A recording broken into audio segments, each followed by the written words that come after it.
ഒന്നേയുള്ളെനിക്കാനന്ദമുലകിൽ യേശുവിൻ സന്നിധി അണയുവതേ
119 സങ്കീർത്തനം 49 വാക്യത്തിൽ നാം വായിക്കുന്നത് ഇങ്ങനെയാണ്: നീ എന്നെ പ്രത്യാശിക്കുമാറാക്കിയതുകൊണ്ട് അടിയനോടുള്ള വചനത്തെ ഓർക്കണമേ.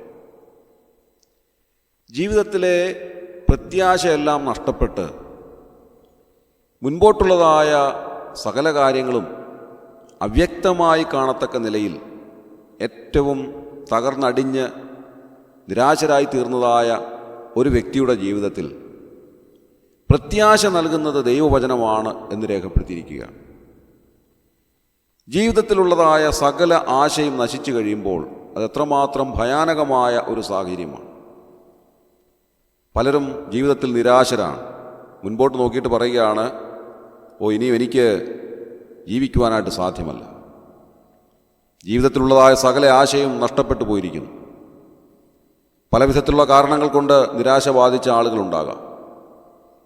പലപ്പോഴും ജീവിതത്തിൻ്റെ താളം തെറ്റി ജീവിതത്തിലുള്ളതായ ആശ നഷ്ടപ്പെട്ട് ജീവിതത്തിൽ നിന്ന് ഒളിച്ചോട്ടം നടത്തുവാൻ ആഗ്രഹിക്കുന്ന ധാരാളം ആളുകൾ നമ്മുടെ ചുറ്റുപാടുകളുണ്ട്. ഈ ദിവസങ്ങളിൽ എത്രയോ ആത്മഹത്യകളാണ് നമ്മുടെ ചുറ്റുപാടുകളിൽ നടക്കുന്നത്. പലതിൻ്റെയും കാരണം നാം അന്വേഷിച്ച് ചെല്ലുമ്പോൾ വാസ്തവത്തിൽ അതിനൊക്കെ പരിഹാരം ദൈവവചനത്തിലുണ്ട് എന്ന് കാണുവാൻ സാധിക്കും. ജീവിതത്തിലെ പ്രത്യാശ നഷ്ടപ്പെട്ടിട്ട് ജീവിതം അവസാനിപ്പിക്കുന്ന ധാരാളം ആളുകൾ. പ്രിയമുള്ളവരെ, ദൈവവചനം നമ്മോട് പറയുകയാണ്, നമ്മുടെ ജീവിതത്തിൽ ഒരു നല്ല പ്രത്യാശയ്ക്ക് വകയുണ്ട്. അത് ജീവിതത്തിൻ്റെ ഏത് അനുഭവത്തിലൂടെ കടന്നു പോകുന്ന വ്യക്തിയായിരുന്നാലും അദ്ദേഹത്തിന് പ്രത്യാശിക്കുവാൻ സാധിക്കും. നാം പ്രവചനങ്ങളിൽ വായിക്കുന്ന പോലെ, നിങ്ങൾ പ്രത്യാശിക്കുന്ന ശുഭഭാവി നിങ്ങൾക്ക് വരുവാൻ തക്കവണ്ണം നിങ്ങളെപ്പറ്റിയുള്ള നിരൂപണങ്ങൾ ഇന്നവ എന്ന് ഞാൻ അറിയുന്നു എന്നാണ് ദൈവവചനം പറയുന്നത്. നാം പ്രത്യാശിക്കുന്നതായ ഒരു ശുഭഭാവിയുണ്ട്. ആ പ്രത്യാശ ദൈവവചനം നൽകുന്നതായ പ്രത്യാശയാണ്. ഈ ലോകത്തിലുള്ള ഒന്നിനും നമ്മുടെ ജീവിതത്തിന് ഒരു നല്ല പ്രത്യാശ നൽകുവാൻ സാധിക്കുകയില്ല. ഈ ലോകത്തിൽ നോക്കുന്നതായ ഒരു വ്യക്തി കണ്ടുപിടിക്കുന്നതായ ഒരു കാര്യം എന്താണെന്ന് ചോദിച്ചാൽ, ഈ ജീവിതം കൊണ്ട് എല്ലാം അവസാനിക്കുന്നു എന്നുള്ളതാണ്. അതുകൊണ്ട് പ്രത്യാശയൊന്നുമില്ല. ഈ ജീവിതത്തിൽ മാത്രം പ്രത്യാശ വെച്ചിരിക്കുന്ന ആളുകളാണ് നമ്മുടെ ചുറ്റുപാടുകളിൽ നാം കാണുന്നത്. കൊരിന്ത്യർ ലേഖനത്തിൽ നാം വായിക്കുന്നുണ്ട്, നാം ഈ ആയുസ്സിൽ മാത്രം പ്രത്യാശ വെച്ചിരിക്കുന്നുവെങ്കിൽ സകല മനുഷ്യരിലും അരിഷ്ടന്മാരത്ര എന്നാണ് അപ്പോസ്തലനായ പൗലോസ് എഴുതിയിരിക്കുന്നത്. അതുകൊണ്ട് നാം ഈ ലോകത്തിലെ കാഴ്ചകളിലോ ഈ ലോകത്തിലെ ജീവിതത്തിലോ മാത്രമല്ല പ്രത്യാശ വയ്ക്കേണ്ടുന്നത്. ദൈവവചനം പറയുന്നത്, നമ്മിൽ വെളിപ്പെടുവാനുള്ള തേജസ് വിചാരിച്ചാൽ ഈ കാലത്തിലെ കഷ്ടങ്ങൾ സാരമില്ല എന്നുണ്ടെന്ന്. നമ്മിൽ വെളിപ്പെടുവാനുള്ള വലിയൊരു തേജസ്സുണ്ട് എന്നുള്ള ഒരു വിലയേറിയ പ്രത്യാശ നമുക്ക് ദൈവവചനം നൽകുകയാണ്. അതുകൊണ്ട് ജീവിതത്തിൽ ആശയെല്ലാം നഷ്ടപ്പെട്ടവരോട് ഇന്ന് രാവിലെ എനിക്ക് ഓർപ്പിക്കുവാനായിട്ടുള്ള ഏറ്റവും പ്രധാനപ്പെട്ടതായ ഒരു സംഗതി, നമുക്കൊരു വലിയ പ്രത്യാശ നമ്മുടെ ജീവിതത്തിന് ദൈവം നൽകുകയാണ്. നാം ഈ ലോകത്തിൽ ജീവിക്കുമ്പോൾ ഈ ലോകത്തിലെ കാര്യങ്ങളിൽ മാത്രം ആശ്രയിച്ചു പോകുന്നതായ വ്യക്തിയാണെങ്കിൽ നിരാശ ബാധിച്ച് തളർന്നു പോകുന്നു, തകർന്നു പോകുന്നു എന്ന് കാണുവാൻ സാധിക്കും. എന്നാൽ ഇതിനപ്പുറത്തേക്കുള്ളൊരു വലിയ പ്രത്യാശ ദൈവം നമുക്ക് നൽകുകയാണ്. ജീവിതം തകർന്നടിഞ്ഞു പോകുന്നതായ സമയത്തും ദൈവവചനം നമ്മോട് പറയുകയാണ്, നിന്നെ എഴുന്നേൽപ്പിക്കുവാൻ എനിക്ക് സാധിക്കും. നിന്റെ തകർച്ചയിൽ നിന്ന് നിന്നെ ഉദ്ധരിക്കുവാൻ എനിക്ക് സാധിക്കും. നിന്റെ ജീവിതത്തിൻ്റെ നിരാശ മാറ്റി നിന്നെ സന്തോഷത്തിലേക്ക് നയിക്കുവാൻ എനിക്ക് സാധിക്കും എന്ന് ദൈവവചനം നമ്മോട് പറയുന്നു. രാവിലെ കർത്താവിൻ്റെ അരികിലേക്ക് നമുക്ക് അടുത്തു വരാം. ഈ ദൈവവചനം നമ്മെ ജീവിപ്പിക്കുന്നതാണ്, നമ്മെ കഷ്ടതയിൽ സഹായിക്കുന്നതാണ്, നമ്മെ ആശ്വസിപ്പിക്കുന്നതാണ്, നമുക്ക് ധൈര്യം നൽകുന്നതാണ്, നമുക്ക് പ്രത്യാശ നൽകുന്നതാണ്. അതുകൊണ്ട് ഈ വചനമാണ് നമ്മെ ജീവിപ്പിക്കുന്നത്. ഇന്ന് രാവിലെ ഏതെങ്കിലും നിലയിൽ നമ്മുടെ ജീവിതത്തിൻ്റെ സമാധാനം നഷ്ടപ്പെട്ടിട്ടുണ്ടെങ്കിൽ, നമ്മുടെ സന്തോഷം അന്യം നിന്ന് പോയെങ്കിൽ, ജീവിതത്തിലെ പ്രത്യാശ നഷ്ടപ്പെട്ട നിലയിലാണെങ്കിൽ ദൈവവചനം നമ്മോട് പറയുകയാണ്, നീ ഭയപ്പെടേണ്ട, ഞാൻ നിന്നോട് കൂടെയുണ്ട്. ഭ്രമിച്ചു നോക്കേണ്ട, ഞാൻ നിൻ്റെ ദൈവമാകുന്നു. ഞാൻ നിന്നെ ശക്തീകരിക്കും, ഞാൻ നിന്നെ സഹായിക്കും. എൻ്റെ നീതിയുള്ള വലം കൈ കൊണ്ട് ഞാൻ നിന്നെ താങ്ങും. മാനുഷികമായിട്ടുള്ള സഹായങ്ങളൊന്നും ലഭിക്കാതെ വരുന്നതായ സാഹചര്യത്തിൽ ദൈവവചനം നമ്മുടെ അരികിലേക്ക് വരുന്നു. ആ വചനങ്ങൾ നമ്മോട് പറയുകയാണ്, നിന്നെ ഞാൻ ശക്തീകരിക്കാൻ തുടങ്ങുകയാണ്, നിന്നെ ഞാൻ സഹായിക്കാൻ തുടങ്ങുകയാണ്. നിൻ്റെ ജീവിതത്തിൻ്റെ സകല നിരാശയും മാറ്റി നിന്നെ സന്തോഷത്തിലേക്ക് നയിച്ച് നിന്നെ അനുഗ്രഹിക്കുവാൻ തക്കവണ്ണം ദൈവവചനത്തിന് സാധിക്കും. അതുകൊണ്ട് ഇന്ന് രാവിലെ നമുക്ക് കർത്താവിൻ്റെ അരികിലേക്ക് വരാം. നമ്മുടെ നിരാശ മാറ്റുന്ന, നമ്മെ ജീവിപ്പിക്കുന്ന, നമ്മെ പ്രത്യാശിക്കുമാറാക്കുന്ന ദൈവവചനത്തിലേക്ക് നമ്മുടെ ശ്രദ്ധയെ തിരിക്കാം. ആ ദൈവവചനം നമ്മെ ആശ്വസിപ്പിക്കട്ടെ. ഇന്നത്തെ ദിവസം മുഴുവനും ആ ദൈവവചനം നമ്മോട് കൂടെയുണ്ട്. ആ വചനങ്ങൾ നമ്മെ ജീവിപ്പിക്കുന്നതായ ദൈവവചനമാണ്. നമ്മുടെ നിരാശ മാറ്റി നമ്മെ സന്തോഷചിത്തരാക്കുന്ന ദൈവവചനമാണ്. ഏതെല്ലാം വിഷയങ്ങൾ ഓർത്ത് നാം ഭാരപ്പെടുന്നുവോ അതിന്മേലെല്ലാം ഇന്ന് പകലിൽ ദൈവത്തിൻ്റെ ആത്മാവ് പ്രവർത്തിക്കുവാൻ ഇടയാകട്ടെ എന്ന് പ്രാർത്ഥിക്കുകയാണ്. ഇന്നത്തെ ദിവസം നമുക്ക് അനുഗ്രഹത്തിൻ്റെ ഒരു ദിവസമായി മാറട്ടെ. നിരാശയുടെ മധ്യത്തിൽ ദൈവം നൽകുന്നതായ പ്രത്യാശയ്ക്കായി നമുക്ക് നന്ദിയോടെ സ്തോത്രം ചെയ്യാം. നമ്മുടെ കുടുംബത്തിൽ, നമ്മുടെ ദേശത്ത് സന്തോഷത്തോടെ പാർക്കുവാൻ, ധൈര്യത്തോടെ ജീവിപ്പാൻ, നമ്മുടെ പ്രതിസന്ധികളെ ധൈര്യത്തോടെ നേരിടുവാൻ, ജീവിതത്തിൽ നിരാശ മാറിയിട്ട് പ്രത്യാശയുള്ളവരായി തീരുവാൻ കർത്താവ് നമ്മെ ഇന്നത്തെ ദിവസം സഹായിക്കട്ടെ. വഴിയാത്രകളിലെല്ലാം കർത്താവിൻ്റെ സാന്നിധ്യം ഉണ്ടാകട്ടെ. കുടുംബങ്ങളെ കർത്താവ് അനുഗ്രഹിക്കട്ടെ എന്ന് പ്രാർത്ഥിക്കുന്നു. ഇന്നത്തെ ദിവസം ഏറ്റവും അനുഗ്രഹത്തിൻ്റെ ദിവസമായ, നമ്മുടെ ജീവിതത്തിലെ അവിസ്മരണീയമായ അനുഗ്രഹത്തിൻ്റെ ഒരു ദിവസമായി മാറട്ടെ എന്ന് പ്രാർത്ഥിക്കുന്നു. ഈ ശുശ്രൂഷയിൽ സംബന്ധിച്ച് എല്ലാവരെയും കർത്താവ് അനുഗ്രഹിക്കുകയും സഹായിക്കുകയും ചെയ്യട്ടെ. നമ്മുടെ കണ്ണുകളെ അടയ്ക്കാം, നമുക്ക് പ്രാർത്ഥിക്കാം. ക്രിസ്തുവേശുവിലൂടെ അതിവാത്സല്യമായി ഞങ്ങളെ സ്നേഹിക്കുന്ന സ്വർഗീയ പിതാവായ നല്ല ദൈവമേ, അനുഗ്രഹകരമായ ഈ പ്രഭാതത്തിനായി ഞങ്ങൾ നന്ദിയോടെ സ്തോത്രം ചെയ്യും. കർത്താവെ, പലപ്പോഴും ഞങ്ങൾ ജീവിതത്തിൽ നിരാശരായി തീരാറുണ്ട്. ഞങ്ങളുടെ ആശയെല്ലാം നഷ്ടപ്പെട്ട് ഞങ്ങൾ ആഗ്രഹിക്കുന്നതായ കാര്യങ്ങളിൽ യാതൊരു നീക്കവുമില്ലാതെ പലപ്പോഴും കർത്താവെ ഞങ്ങൾ നിരാശരായി മാറാറുണ്ട്. എന്നാൽ അതിൻ്റെ മധ്യത്തിൽ ഞങ്ങളെ പ്രത്യാശിക്കുമാറാക്കുന്ന ദൈവവചനത്തിനായി ഞങ്ങൾ നന്ദിയോടെ സ്തോത്രം ചെയ്യും.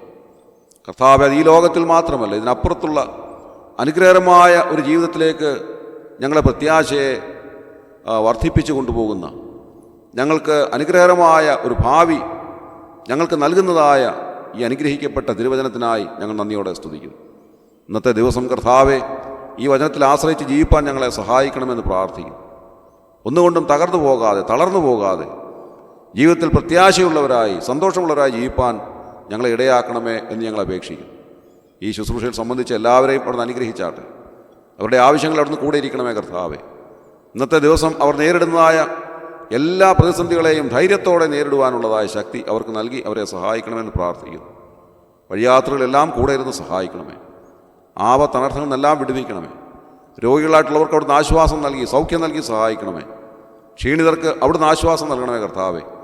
അവരുടെ വലം കൈക്ക് പിടിച്ച് അവിടുന്ന് ഇന്നത്തെ ദിവസം അവരെ നയിക്കണമെന്ന് പ്രാർത്ഥിക്കുന്നു. അവരുടെ കുടുംബങ്ങളെ അനുഗ്രഹിക്കുകയും സഹായിക്കുകയും ചെയ്യണമേ. അവരുടെ കുഞ്ഞുങ്ങളെ എല്ലാവരെയും അനുഗ്രഹിക്കണമെന്ന് പ്രാർത്ഥിക്കുന്നു. കർത്താവെ, ഞങ്ങളുടെ പ്രാർത്ഥന അവിടുന്ന് കേട്ടതിനായി സ്തോത്രം.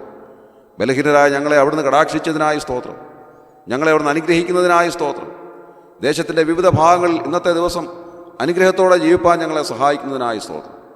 ഞങ്ങളുടെ പ്രാർത്ഥനയ്ക്ക് അവിടുന്ന് മറുപടി നൽകിയതിനായി ഞങ്ങൾ നന്ദി പറയുന്നു. ഞങ്ങളുടെ കർത്താവ് രക്ഷിതാവുമായ യേശു ക്രിസ്തുവിൻ്റെ വിലയേറിയ നാമത്തിൽ തന്നെ ആമേൻ.